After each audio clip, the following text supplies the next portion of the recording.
Hi, I'm Ken, and welcome to Addy's Adventures, where you get to go on a journey, one step at a time. Alright, let's get on with today's video. Alright, Tanuf Castle Ruins. You don't have to pay to get in, anything like that. It's, I think it's just the ruins and pretty much how they've been left since they were ruined, if you like. What is nice about this is a nice sort of parking area, picnic area, I guess, and that's the wattage there, the water. There's actually running water there, and from what I can gather, that goes up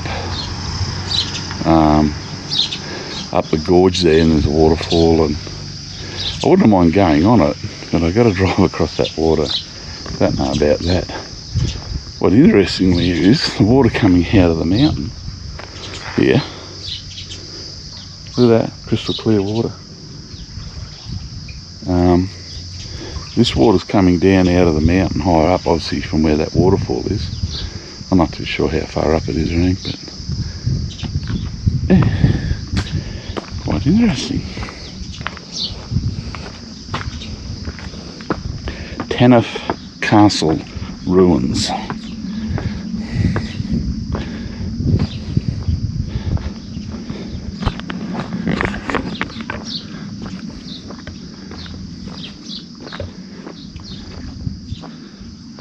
You can go down it. That water. Wow. So you can sort of see why it was a place to build a castle. Water coming out of the mountain there.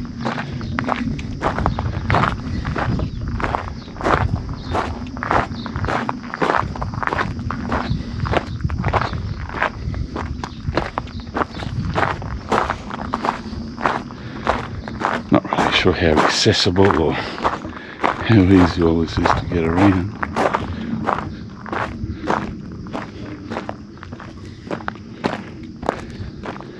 About 44, 45 here at the moment, so she's quite toasty. Quite toasty.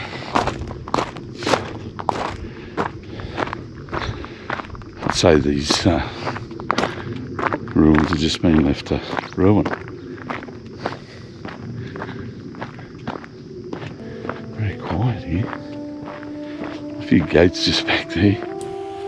Nestled in the rugged landscapes of Oman, Tanuf Castle stands as a testament to the country's rich history and architectural prowess.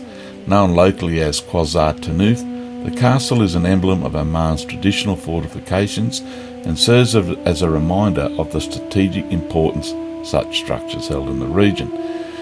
Tanuf Castle dates back to a period when Oman was characterised by regional conflicts, tribal rivalries and the need for defence against invasions.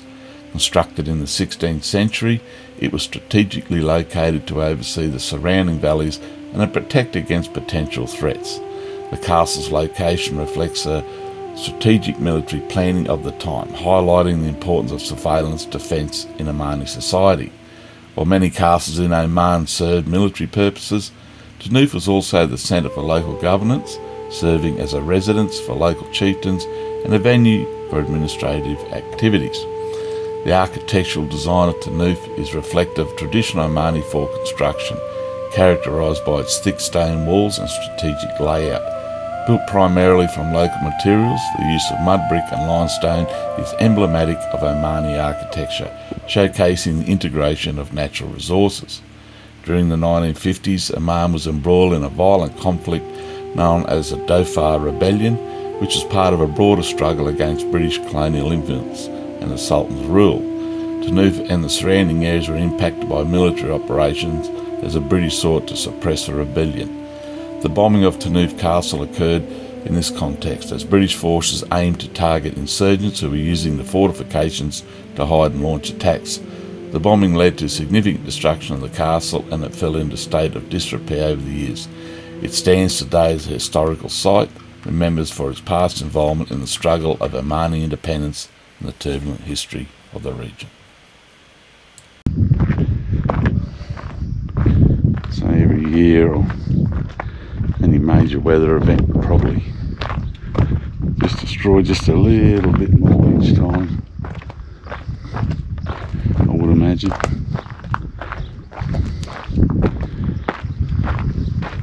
Being of mud brick, and any of the insulation or the thatching or waterproofing that would have had is all gone, obviously. You can sort of see here it would have been covered in a thick hard clay, like you can see there. That's just all breaking away now, pretty much all deteriorated.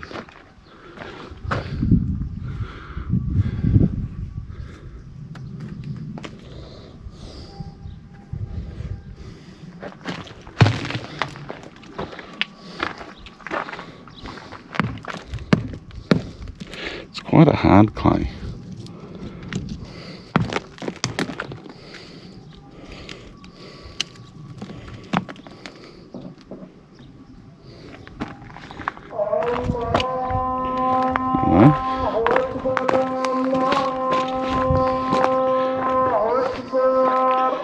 Must be obviously called a prayer.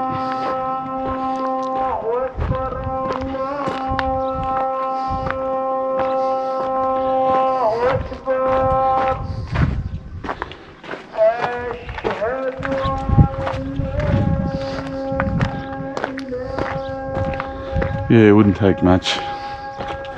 Well, you can see obviously there how the rains eroded the dirt away, or the mud away, because it hasn't got that hard. That would have had a straw or a thatch, possibly type covering on it to keep it reasonably waterproof.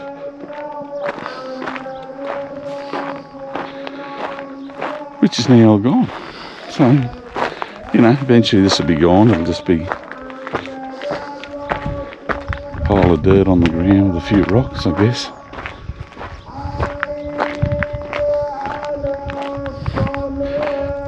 I doubt, and I don't think there's been any sort of excavation here, whether there's just no interest in that here on this site. The fact that it was a castle, quite a reasonable complex. You can actually see the individual bricks there.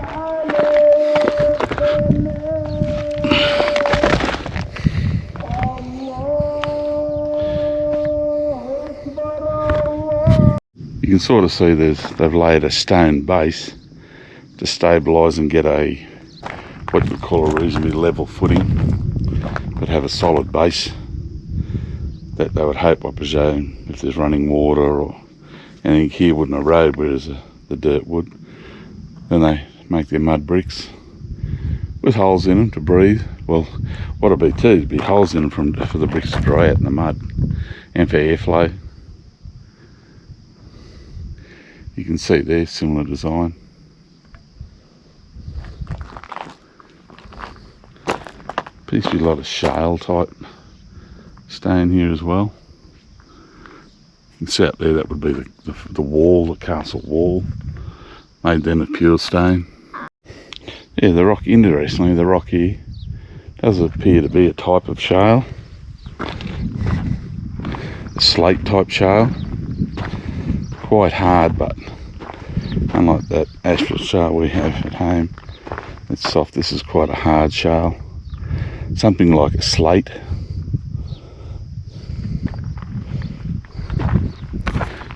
There is some facilities here, but I'm thinking because of the deterioration of the site that it's not on the terrace map anymore. Maybe it is, I don't know. That's my guess, that it's not. Maybe when the buildings are still up and you can sort of go in and see actual structures, but at the moment it appears you can sort of see just by the track in, the walk in, it's not used that much. And the fact that there's no one here either will tell you that. But what is good is this area here. I'll go down and have a look. Kids playing there. They don't want to get washed away because it goes down in the tunnels. Interesting enough, this is where that water's coming from still. It's quite clear. There's actual fish in it too. Just noticed there's a lot of fish. You can see them.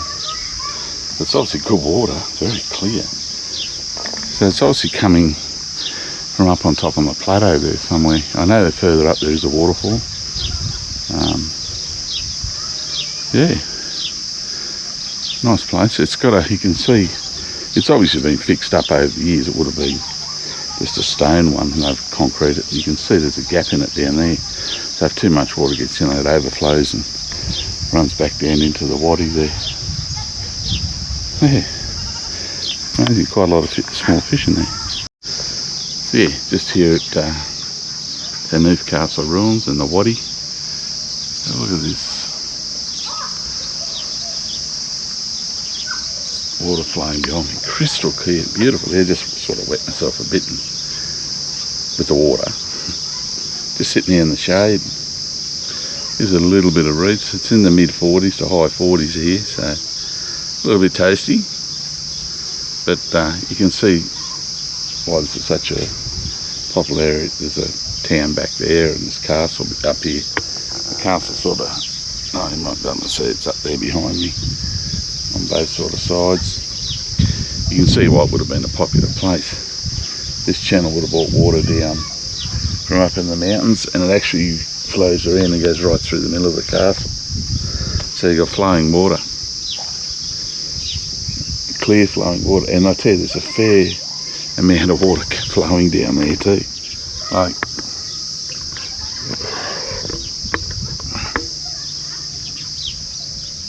that, it's sort of boiling there in the corner and it goes into these enclosed ducts. As you're saying, there would be some kids further down there in it, lying in it. Because they wouldn't want to get washed away because it goes into underground tunnels. But it does open up here and there in places, like you stay in it I suppose till you get to an opening and there's stairs down to it. So I'm sure in the afternoons and that it's a popular spot. I can see up in the distance there. I don't really want to drive across there. It's dirt. The dirt road itself's good, but that water there, it's a couple of feet deep, and I don't really want to drive in it. I watched a couple of four drives come across easily. They got across easy, but because it's a gravelly bottom. So, but I just don't want to drive 67, number 67 in it. Yeah, and it says further up there is a waterfall, and there's some big pools, like big open pools further up. So I'm guessing they'd be popular spots. Probably in the afternoon when the sun gets down a bit. Not necessarily cools off because it doesn't, probably goes from mid 40s here to low 30s, 32, 33 at night, even a bit more. But you look at that, if you look at that mountain there, that's